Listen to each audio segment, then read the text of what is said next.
The SCP Foundation has dealt with plenty of things that no one could ever even imagine. Creatures and objects beyond anyone's wildest dreams. An evil old man that can walk through walls. An IKEA that never ends. A giant underwater eel that can erase your memories. And so much more. But sometimes the anomalies they discover seem to be plucked from a familiar nightmare. In Korea, shortly after the end of the Second World War, a team of SCP Foundation officers encountered something right out of a dark, twisted fairy tale. In the late 1940s, the 5th Squad of the Eastern Division of the SCP Foundation received a call to come to Busan, Korea, and investigate a potential anomaly involving several deaths. 3 agents, referred to from now on as Agent 1, Agent 2, and Agent 3, were deployed to the region, where they first headed to the morgue to examine the bodies under the cover of reporters investigating the deaths. The nature of the wounds indicated an animal attack.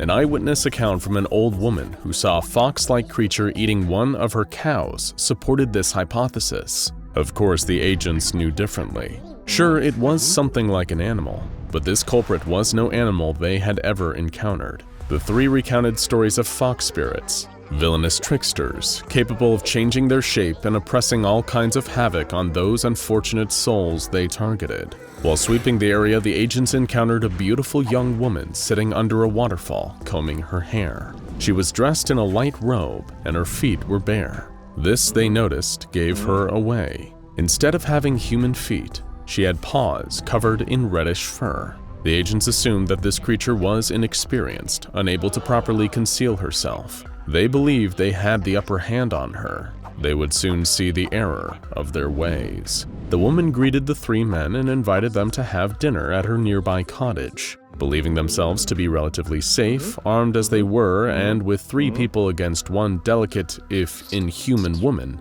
they agreed. The foxwoman ushered them to a lovely rustic cottage and sat them down at the dining table. She served them plum wine, rice-pickled turnips, and meat. Everything was delicious, and feeling at ease, the agents decided to turn in for the night. This creature, though unusual, did not seem threatening. She had no reason to attack them, or so they thought. Agent 1 woke in the night to go to the bathroom and tiptoed out of the cottage to relieve himself behind a bush. There, he saw Agent 2 with the foxwoman. Let's just say they were getting to know each other intimately. Suddenly, an abrupt change of mood, she bit him. She tore the man's throat out with her teeth before he could scream, turning his cries to a wet, useless gurgle.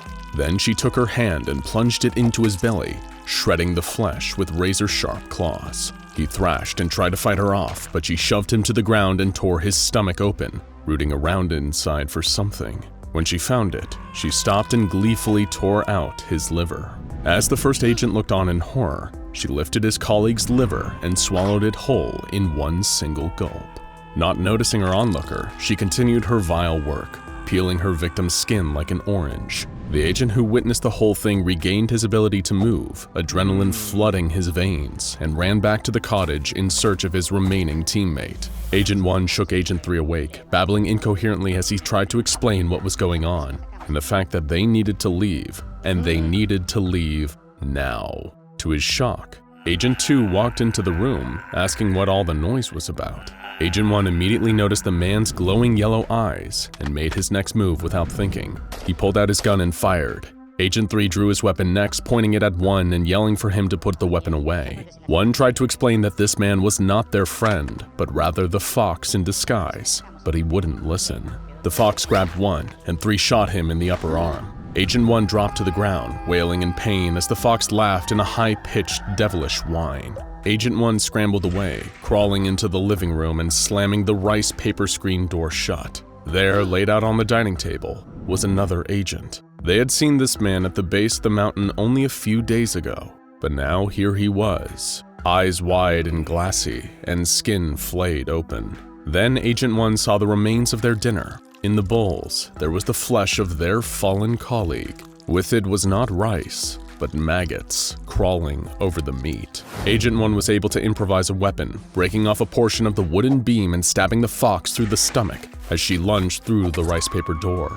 He made his way through the forest, running as fast as he could with his gunshot wound. He found his way to the bank of the river and attempted to cross. However, he was disoriented and afraid. It was pitch black outside, and he was nauseous from the pain. He slipped on the wet rocks and hit his head, falling into the water. The rapids carried him away, pulling him downstream for half a mile before he was able to grab hold of an exposed branch. Agent 1 made his way back to his team's van, broke a window, and pulled a flamethrower from the back.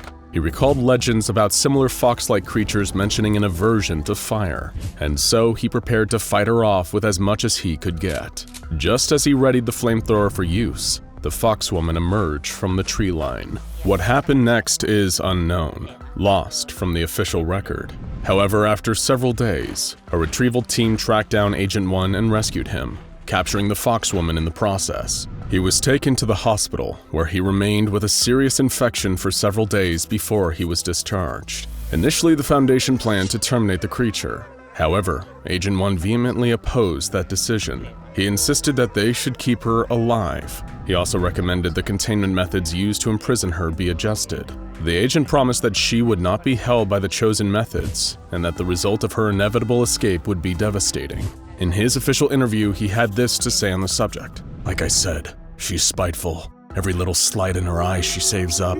The only way she knows how to repay an insult is death. Chaining her to the wall like an animal. When she gets out, and she will get out, she's going to kill everyone who had the slightest thing to do with it. She won't settle for anything else." Much to the Foundation's surprise, Agent 1 visited the foxwoman in her holding cell several times. The Foundation attempted to understand this concerning behavior, but Agent 1 refused to admit that there was something strange about it. His attachment to the foxwoman had been attributed to Stockholm Syndrome, brought on as a result of several days in the woods spent as her captive. To this day, Agent 1 is the only person to survive that long alone with the creature that is now known as SCP-953.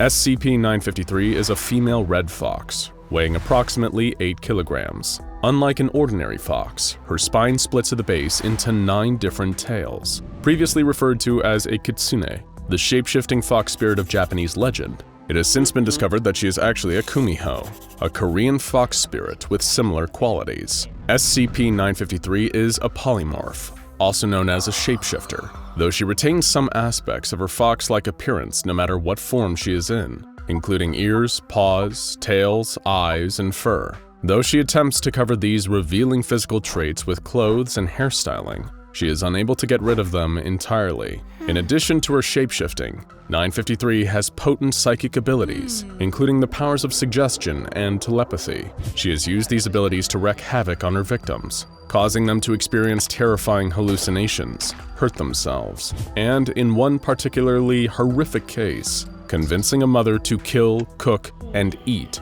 her own child. She has also successfully used these abilities to escape containment 6 times. SCP-953's most recent escape caused the deaths of 10 Foundation staff. After destroying nearby security cameras, she shifted into the appearance of an adult man, walking out the front door in a stolen lab coat. Anyone who stopped her to ask for identification was swiftly slaughtered. After her escape, the fox disappeared for 5 years until she resurfaced at YIFCON, a convention for furries and anthropomorphic animal enthusiasts. There, the fox-like ears and tail that might draw attention in other places allowed her to hide in plain sight. The Foundation was alerted to her presence when a terrified hotel housekeeper called 911 after walking in on SCP-953 slicing open the torso of a dead convention-goer. By the time the Foundation reached the convention center and captured the fox, she had left 24 corpses in her wake. The bodies, all mutilated almost beyond recognition,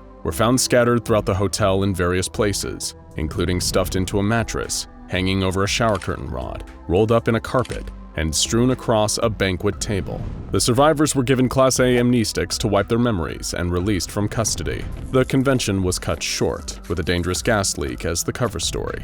So far, the fox has not escaped Foundation custody again. SCP-953 is kept in a Type 4 containment cell in Hallway 99 of Site-17. She is provided 1.5 kilograms of fresh liver every day to eat, as well as clean drinking water and a futon with blankets and sheets that are changed out weekly. In exchange for good behavior, she is provided the occasional luxury item such as plum wine, novels, or a variety of Korean sweets. After so many successful escapes, the Foundation realized that simple physical containment was not adequate to keep SCP-953 away from the general population. Making use of her fear of dogs, the Foundation keeps 953's containment chamber surrounded by dog kennels filled with Korean Jindo and American foxhounds. All staff assigned to SCP-953's containment chamber are to be given background checks, looking for any prior ties to the furry community. Such affiliations may make them vulnerable to SCP-953's influence, and have been attributed to the death of one Agent Gallagher.